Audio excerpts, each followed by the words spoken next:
오늘은 하노이 여행 중 맛집을 소개시켜 드리려 합니다. 하노이 동선의 중심인 오페라하우스에서 15분 거리로 그랩을 불렀는데 비가 와서인지 안 잡히네요. 30분가량 겨우 그랩을 잡아 맥주거리로 왔습니다. 비가 추적추적 오는 날이었지만 관광객들은 많았어요. 밤이 된 하노이의 모습은 또 다른 분위기입니다. 식사를 위해 동이 필요해 이곳저곳 알아보던 도중 블로그 후기가 좋은 쾅휴이 금은방 선택 5만원권보다 환전 금액이 높다는 100달러로 준비했었고 100달러 약 248만 동으로 계산되어 1000만 동 조금 안되는 동으로 환전했습니다. 금은방에서 환전을? 베트남에서는 진짜 되네요. 한국에서 약 3달 넘게 일정을 계획하였는데 무리한 일정에 바로 근처인 맷 레스토랑에 방문하였습니다. 실내에는 넓진 않았지만 층고가 상당히 높았고 에어컨 있는 깔끔한 실내 내부의 가격은 저렴합니다. 곁들여 먹을 수 있는 소스도 있지만 다음에 이용해보겠습니다.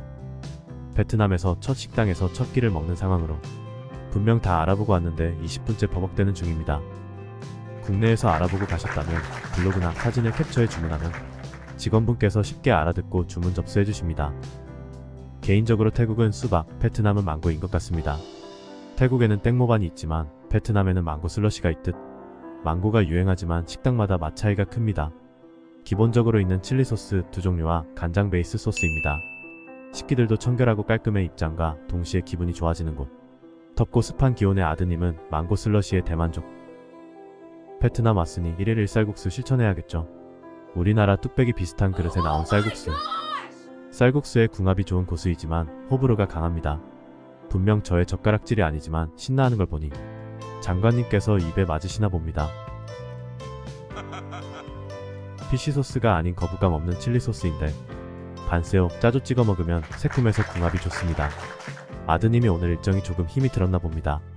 이곳은 쌀국수 맛집보다 반새우 맛집입니다. 반새우에 돼지고기와 새우 가득히 들어 풍미가 가득합니다. 베트남 여행 첫날 모든 음식이 입맛에 맞았습니다. 세 종류의 스프링롤이었는데 소고기, 돼지고기, 새우 재료로 각기 다른 맛으로 다양한 입맛을 사로잡을 수 있었습니다. 베트남에 왔으니 모닝글로리는 무조건 아닙니까? 친절하게도 먼저 다가오셔서 시범을 보여주시는 반새우 먹는 법. 반새우는 처음이라 걱정했는데 덕분에 걱정 덜었습니다. 라이스페이퍼는 2장 필수. 그 위에 향채소 올리고 야채와 파파야 그리고 반새우를 올리고 돌돌 말면 모든 맛이 집중되어 있는 느낌이 확실히 듭니다. 메인 메뉴의 맛도 중요하지만 소스가 제일 중요합니다. 기본 맛에 충실하면서 변화구를 주는 느낌. 더운 날씨에 기력 보충은 무조건 맥주입니다. 오늘 하루 고생했으니 맥주와 육수로 기력 보충해봅니다. 속 가득 차있는 스프링롤 꼭 드셔보시길 바랍니다. 가끔 먹다보면 간이 강한 모닝글로리가 있는데 간이 강해 먹다보면 금방 물려 잘 안들어가는데 간장 베이스로 삼삼한 간에 마늘 프레이크까지 있어 식감 정말 최고였습니다. 고기 잡내 하나 없이 깔끔했던 쌀국수에 고추 2조각 넣으니 얼큰 쌀국수로 탈바꿈되었습니다. 얇은 튀김 안에 새우와 돼지고기 가득 들어있는 거 보이시죠? 내용물이 많다 보니 젓가락으로 들기조차 힘드네요. 라이스페이퍼가 부드럽지 않고 2장이다 보니 다소 딱딱할 수 있는데 야채의 물기로 촉촉해집니다. 처음이라 익숙하지 않아 자꾸 터지는 반새우. 아무래도 기름진 메뉴가 많다 보니 탄산수가 땡길 때쯤 주문한 소다워터, 센스있게 얼음컵까지 준비해주십니다. 쌀국수 안의 소고기는 정말 부드러워 부담이 안 되었습니다. 흡사 찹쌀떡과 비슷한 쫀득한 식감에 피해 말려진 스프링롤은 또 다른 식감으로 입안을 즐겁게 해주었습니다. 맛있는 건 바로 한 번 더 먹어줘야겠죠? 하늘이 뚫린 것 마냥 쏟아지는 날씨에 메가그랜드 월드 다녀온 뒤 정신없이 먹어댔던 베트남에서의 첫 끼지만 정말 만족하고 한 끼 마무리할 수 있었던 곳. 다음 여행도 베트남이 되는 건 어떨까 싶을 정도 충분히 만족했던 맷 레스토랑이었습니다. 다음날 하롱베이 1일 투어를 마치고 방문한 권한응원. 첫날에 오고자 일정을 정했는데 시간이 맞지 않아 크루즈 투어를 마치고 방문했습니다. 화려한 조명이 눈길을 끄는 맛집으로 예약 필수인 식당인데 하롱베이 크루즈 투어가 너무 좋아 신나게 즐긴 탓에 예약 못했지요. 에어컨룸이 필수이지만 맛집 왔으니 불편함은 감수해도 됩니다. 사장님 에어컨룸으로 부탁드립니다. 메뉴판을 본다고 달라질 것은 전혀 없습니다. 본인이 알고 간 메뉴와 메뉴판을 매칭하긴 어렵더라고요. 이전 알려드린 바와 같이 미리 식당을 검색하시고 드실 메뉴를 스크린샷하시어 직원에게 보여주시면 간편하게 메뉴를 주문하실 수 있습니다. 식당 내 외부에 화려한 조명이 가득해보는 즐거움이 있었고 다행히 5분 정도 웨이팅 후에 입장 가능했습니다. 맛집 인증답게 나무젓가락 상태가 또르르. 고생한 나를 위해 오늘도 맥주 파티 시작해봅니다. 망고 스무디는 묵직하고 진한 맛에 정말 맛있었습니다. 땡모반이 있었다면 무조건 주문인데 베트남에는 아쉽게도 없네요. 개인적으로 고수를 좋아하지만 장관님을 위해 오늘은 고수를 제외하고 주문하였습니다. 돼지 육수에 파 송송 가득 넣어주니 묵직하고 시원한 맛 가득했고 고수를 제외하니 호불호 없이 아이 또한 좋아할 맛입니다. 막 조리돼서 나오니 뜨거움 주의하시길 바랍니다. 고수 제외하니 아드님도 이렇게 잘 먹네요. 크루즈 투어에서 과일만 먹었는데 여기에서 입 터졌습니다. 고기 굽기도 레어와 웰던으로 선택할 수 있어 좋았는데 맨 레스토랑에 비해 가격이 저렴한 편은 아니지만 지방 부위가 많으며 고기가 다소 질긴 부위가 있었고 저작 운동을 많이 해도 씹히지 않은 부위도 있어 다소 아쉬웠습니다. 대신 저의 눈망울만큼 맑은 육수는 깔끔함 그 자체였습니다. 오늘 못 먹은 음식 여기에서 다 먹는 중인 아드님. 예약을 못했지만 좌석도 엄청나게 많아서 워낙에 회전율도 빨라 음식의 신선도는 최고였습니다. 맨 레스토랑에서 먹은 반새우가 어제까지는 1위였지만 뻔한 응원이 1위 탈환하였습니다. 옆자리 관광객 대가족분들께서 식사 중이셨는데 무슨 메뉴인지 물어볼 정도로 퍼포먼스 가득한 메뉴였습니다. 어제 방문했던 식당의 내용물 가득한 반새우와는 달리 부채 모양꼴로 바삭한 소리가 들릴 정도로 구워진 반새우. 반새우가 베트남 대중적인 음식으로 모두 비슷할 줄 알았는데 식당마다 본연의 특성과 내용물이 다르다는 점을 알았습니다. 느엉맘 소스에 야채도 함께 곁들여져 나옵니다. 베트남 2일차의 반새우 싸먹는 법 마스터 한 분인 맨 레스토랑보다 라이스 페이퍼가 부드러웠고 채소 물기를 흡수하니 더욱 부드러워 찢어짐이 없었습니다. 깔끔하고 먹기도 편하게 잘 말아진 반새우. 아드님도 도전해봅니다. 먹을 수 있는지 한번 냄새부터 체크하고 아빠의 요청사항대로 향 채소 가득 넣고 마지막으로 라이스 페이퍼 돌돌 말아주면 완성됩니다. 돌돌 마는 방향과 반새우 짧은 위치를 갖게 해주세요. 신나는 건 한번 더 해봐야죠. 저희 가족이 먹는 음식이다 보니 재료를 손으로 옮기는 점 양해 부탁드립니다. 상대적으로 고기와 새우의 크기가 작고 양도 적지만 숙주나물에 씹는 식감과 고기와 새우는 향과 감칠맛을 더해줬고 어디에 내놔도 평균 이상 견줄만한 반새우 맛집인 뻔한 응원. 반새우도 계속해서 먹다 보니 접는 요령이 생겼습니다. 내용물을 라이스페이퍼로 꾹 누르면서 돌돌 말면 보다 쉽게 반새우를 말 수 있습니다. 느엉맘 소스가 이렇게 잘 맞는다고. 비릿함 전혀 없이 새콤함 가득한 느엉맘 소스. 맛있는 건 무조건 한 번 더 먹어봐야겠죠. 그릇 깨끗하게 비워낸 정말 만족했던 뻔한 응원. 식사를 마치고 나온 늦은 시간임에도 불구하고 아직까지 웨이팅이 있는 베트남 현지 맛집 하롱베이 크루즈 투어로 피곤해 숙소에서 간단하게 싸운 음식으로 한 끼 먹으려 했는데 결국은 대만족입니다. 반새우 맛집답게 반새우는 꼭 주문해 드시길 바랍니다. 방문 당일 기준으로 한국인은 약 10-20% 수준으로 옆 테이블 말고는 대부분이 세계 관광객들이셨습니다. 규모가 상당히 넓으며 회전율도 빨라 웨이팅이 있어도 오래 기다리지 않아도 충분히 식사하실 수 있습니다. 오늘의 베트남은 있어도 내일의 베트남은 없다. 짧은 시간에 찍먹은 해야 되는 극 제2인 스타일에 20분가량을 신호등을 건너 넘어온 하노이 기찻길. 낮과 밤의 분위기가 전혀 다르며 여유롭게 앉아 편하게 커피 한 잔 마시며 사색을 즐기기 좋을 장소인데 하노이 찍먹 다낭 중점 여행인지라 맛만 보고 갈게요. 사진만 찍어도 호객행위 심하고 정신없는 곳. 저렴하지 않은 물가이지만 현지 체험을 즐기고 싶다면 한 번쯤 카페에 들려 기차 지나가는 모습을 즐겨도 좋을 것 같습니다. 갑작스레 등장한 성요셉 성당. 하노이 여행지 중 필수 관광지인 성요셉 성당. 미사 시간이 정해져 있지만 미사 시간 이외에도 정면에서 바라보는 웅장함 가득한 모습에 주변 카페가 많으며 인생샷 남기기 좋은 관광지입니다. 오늘도 역시나 우기임에 비가 추적추적 내리고 있으며 국내선을 타고 다낭으로 오늘 이동을 하는데 하노이를 마지막으로 즐기기 위해 부지런히 움직였습니다. 숙소에서 늦장 부려 그랩 타고 8시 30분쯤 도착하였는데 다행히도 관광객은 많지 않아 여유롭게 사진 찍으며 영상을 남길 수 있어서 좋은 시간이었습니다. 19세기 후반 고딕 폭고풍, 신고딕 양식이 결합한 건축물로 파리 노트르담 성당을 모티브로 지어진 성요셉 성당.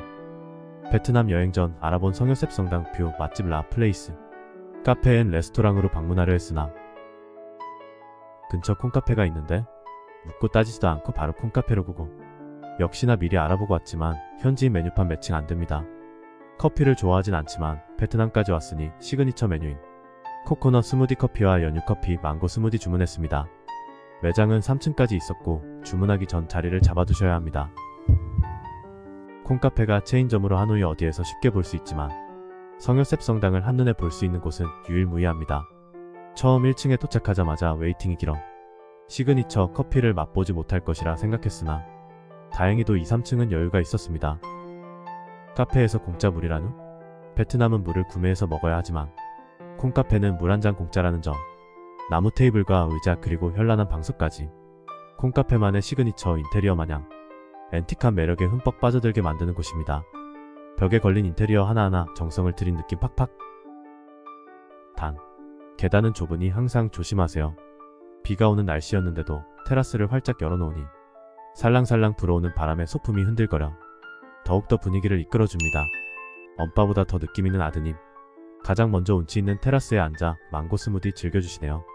베트남 콩카페는 이름에서 짐작하듯 베트콩을 테마로 꾸민 카페입니다. 주문 후 어느 층에 앉아 계시던 직접 서빙해 주십니다. 앤틱함을 더욱 추가하기 위해 나무 테이블을 세팅한 듯 보였고 귀엽고 아기자기한 찻받침에 세심한 배려가 돋보입니다.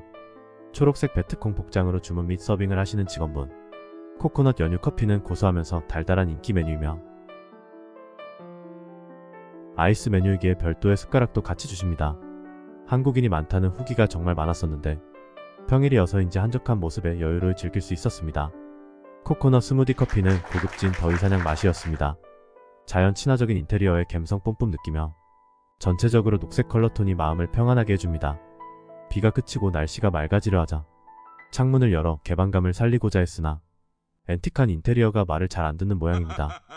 평소에 아메리카노를 잘 안 드시고 달달한 메뉴 좋아하시다면 코코넛 연유 커피 적극 추천드립니다. 개인적으로 충전할 수 있는 공간 사랑합니다. 자리가 나서 테라스에서 본인 시간을 즐기고 계시네요. 참고로 충전기도 준비되어 있으니 사용 가능하십니다.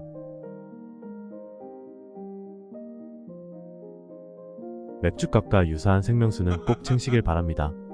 콩 메이커가 적힌 컵이 너무 귀엽네요. 1층에서 3층까지 인테리어가 전부 다른 느낌으로 한 층에만 머무르지 마시고 메뉴 주문 후 꼭 둘러보세요. 저희는 3층 느낌이 너무 좋아 3층에 계속 머물렀습니다. 저의 인생의 오플런 카페는 난생 처음인데 여유로움 가득히 힐링 느꼈던 콩카페였습니다.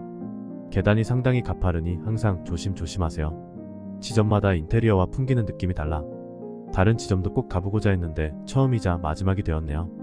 볶음국수 1위 맛집인 분보남보백포영을 방문하려 했으나 1일 일쌀국수를 실천한 지 며칠 되지 않았는데 자주 먹으니 물리는 경향이 있어 맛집 리스트에 있었던 피자 포피스에 방문하려고 이동하고 있습니다.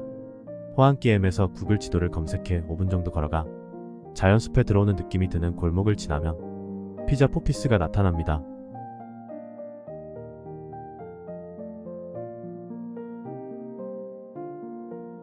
화덕 피자 맛집답게 매장 밖에서도 보이는 화덕이 유독 눈길을 이끕니다. 베트남에는 해피아워 이벤트를 참 많이 하더군요. 오늘은 하노이에서 다낭으로 국내선을 타고 이동 예정으로 하노이에서 마지막 한 끼를 피자 포피스로 결정했습니다. 호안기엠 피자 포피스 첫 손님으로 당당하게 입장. 맛집답게 구글로 꼭 예약하고 방문하시길 바랍니다. 테이블 간격은 상당히 넓어서 불편함이 없었고 화덕 2구와 모던하고 깔끔한 인테리어. 매장은 1층과 2층으로 나눠져 있었고 테이블도 상당히 많아 웬만한 인원 수용 가능하듯 보였습니다. 단순히 피자를 판매하는 것에 그치지 않고 피자를 통해 행복과 평화를 나누고 싶다는 창업자의 철학을 담았다고 합니다. 피자에서부터 파스타 그리고 다양한 샐러드까지 선택의 폭이 넓어 좋았고 입맛에 맞게 주문하실 수 있습니다.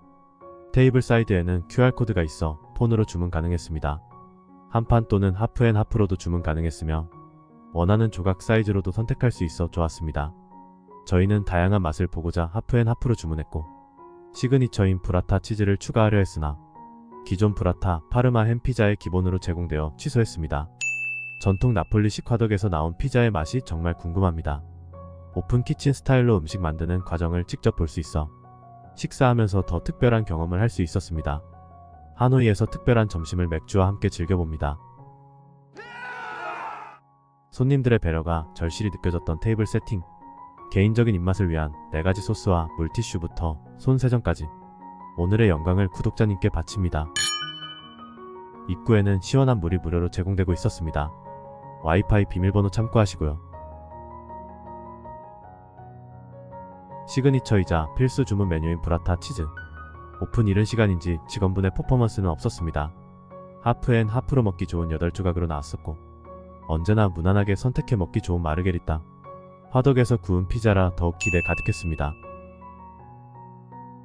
직원분께서 퍼포먼스를 보여주신다는 후기를 보고 방문했는데 기다리다 지쳐 직접 해보는 퍼포먼스. 아무튼 피자에 골고루 퍼뜨리면 되는 거겠죠? 평소에 피자를 잘 먹지는 않지만 정말 산뜻하며 쫀득한 도우 맛에 눈이 떠지는 곳이었습니다.